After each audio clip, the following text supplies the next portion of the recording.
ధార్మిక గ్రంథాల ప్రకారం హిందూ ధర్మంలో ముగ్గురు దేవుళ్లను సర్వశక్తివంతులుగా చెప్పుకుంటారు. ఈ సృష్టిని ఈ ముగ్గురు దేవుళ్లు అనగా బ్రహ్మ, విష్ణు, మహేశ్వరులు సృష్టించారని చెప్పుకుంటూ ఉంటారు. త్రిమూర్తుల్లో బ్రహ్మదేవుడిని సృష్టి యొక్క రచయితగా చెప్తారు. శ్రీ మహావిష్ణువుని సృష్టి యొక్క సంచాలకుడు, అలాగే శివుడిని సృష్టి వినాశకుడు అని చెప్తారు. అయితే త్రిమూర్తుల్లో ఏ దేవుడు శక్తివంతుడు అని తెలుసుకోవడానికి మనలో చాలా మంది ఎంతో ఆసక్తి చూపిస్తూ ఉంటారు. మన పురాతన ధార్మిక గ్రంథాల ప్రకారం ఈ ముగ్గురులో ఎవరు ఎక్కువ శక్తిశాలి అని ఈ వీడియోలో తెలుసు. కథల ప్రకారం త్రిమూర్తుల్లో ఏ దేవుడు మిగతా ఇద్దరి కంటే గొప్పవాడు అని తెలుసుకోవచ్చు. శివ పురాణం ప్రకారం ఒక్కసారి బ్రహ్మదేవుడికి స్వయం ఉత్పత్తికి సంబంధించి ఒక సందేహం వచ్చింది. బ్రహ్మదేవుడు తనకు వచ్చిన ప్రశ్నకి సమాధానం కోసం కఠోరమైన తపస్సు చేశాడు. ఆ తపస్సు వల్ల శ్రీ మహావిష్ణువు నాభి నుంచి తాను జన్మించాడు అని బ్రహ్మదేవుడికి తెలిసింది.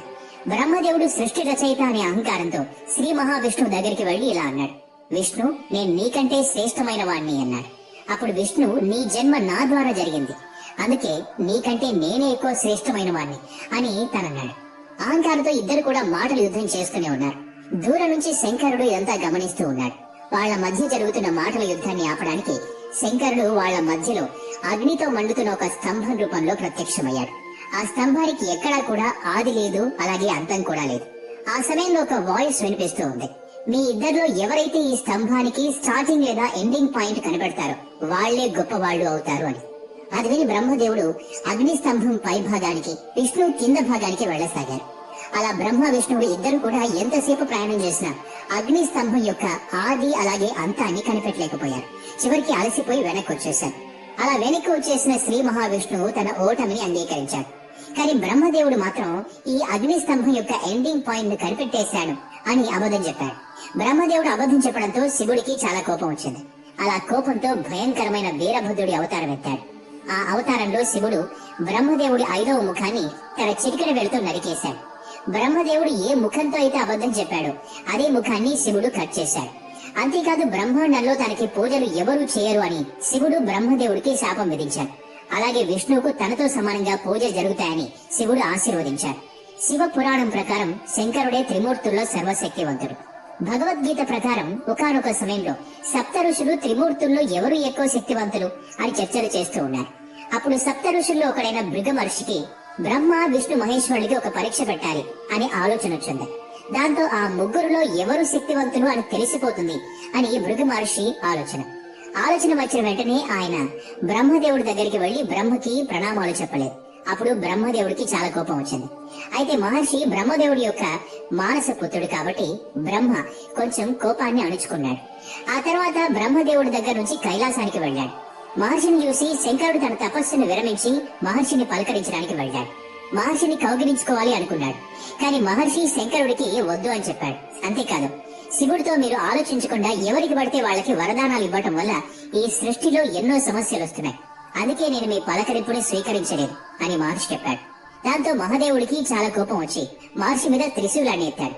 ఇదంతా గమనించి పార్వతీదేవి వెంటనే వచ్చి శివుణ్ణి శాంతించేలా చేస్తుంది. తర్వాత మహర్షి వైకుంఠానికి చేరుకున్నాడు. వైకుంఠంలో నారాయణుడు లక్ష్మీదేవితో కలిసి పాల సముద్రంలో విశ్రాంతి తీసుకుంటూ ఉన్నాడు. అప్పుడు భృగ మహర్షి విశ్రాంతిలో ఉన్న నారాయణుడి వక్షస్థలం మీద కాలితో తన్నాడు. అప్పుడు నారాయణుడు నిద్రలోంచి లేచి నమస్కరిస్తూ భృగ మహర్షి చరణాల మీద పడిపోయాడు. అప్పుడు విష్ణువు మహర్షితో, మహర్షి, నా వక్షస్థలం చాలా దృఢంగా ఉంటుంది, మీ కాళ్ళకేమీ కాలేదు కదా, మీరు వైకుంఠానికి వస్తారని తెలుసుకోలేకపోయాను, అందుకే మిమ్మల్ని స్వాగతించలేకపోయాను, మీరు దయచేసి నా ఆసనం స్వీకరించండి అని మహావిష్ణువు అన్నాడు. విష్ణు యొక్క కరుణభావం చూసి మహర్షికి కళ్ళలో నీళ్లు తిరిగాయి. అలా భృగ మహర్షి ఈ విషయాల్ని తోటి ఋషులకు చెప్పాడు. అప్పుడు సప్త ఋషులు అందరూ కలిసి త్రిమూర్తుల్లో శ్రీ మహావిష్ణువును సర్వశ్రేష్ఠుడిగా గుర్తించారు. సప్త ఋషుల కథ ప్రకారం ఒకానొక సమయంలో త్రిమూర్తులు ముగ్గురు ఒకే దగ్గర కూర్చున్నారు. అప్పుడు శివుడి మనసులో, నేను ఈ సృష్టి వినాశకుణ్ణి, అయితే నా ఎదురుగా కూర్చున్న బ్రహ్మ, విష్ణువులు కూడా నేను నాశనం చేయగలనా అనే ఆలోచన వచ్చింది. ఈ విషయం తెలుసుకున్న బ్రహ్మ, విష్ణువులు నవ్వడం మొదలు పెట్టారు. అప్పుడు బ్రహ్మదేవుడు శివుడితో, ఓ మహాదేవ, మీరు మీ శక్తిని ముందు నా మీద ప్రయోగించండి అన్నాడు.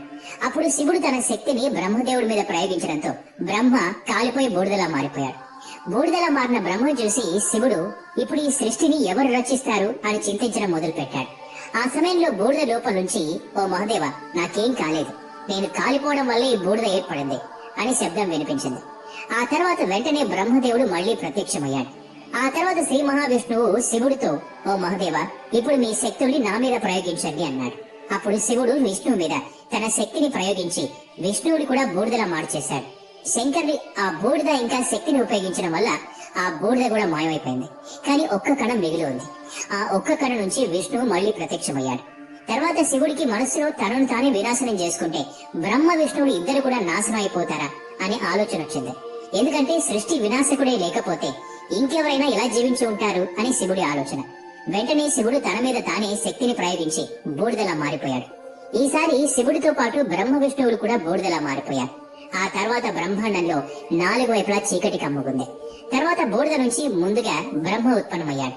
ఎందుకంటే ఎక్కడైతే నిర్మాణం జరుగుతుందో అక్కడ బ్రహ్మ ఉంటాడు. వెంటనే విష్ణువు కూడా ప్రత్యక్షమయ్యాడు. ఎందుకంటే ఎక్కడైతే నిర్మాణం ఉంటుందో అక్కడ సంరక్షకుడు కూడా ఉంటాడు. చివరిగా శంకరుడు కూడా బూడిద నుంచి ఉత్పన్నమయ్యాడు. ఎందుకంటే ఎక్కడైతే రచయిత సంరక్షకుడు ఉంటారు అక్కడ వినాశకుడు కూడా ఉంటారు. ఈ కథ ద్వారా త్రిమూర్తులు ఏ ఒక్కరూ తక్కువ కాదు ఎక్కువ కాదు అని మనం అర్థం చేసుకోవాలి. పురాతన వేదాలు గ్రంథాల్లో కూడా ఇదే విషయం చెప్పబడింది. అందుకే త్రిమూర్తుల్ని ఎప్పుడూ కూడా ఒకరితో ఒకరిని పోల్చకూడదు. ఈ వీడియో నచ్చినట్లయితే లైక్ చేయండి, షేర్ చేయండి. ఇలాంటి మరిన్ని వీడియోస్ కోసం ఈ ఛానల్ కి సబ్స్క్రైబ్ చేసుకుని బెల్ ఐకాన్ మీద క్లిక్ చేయండి.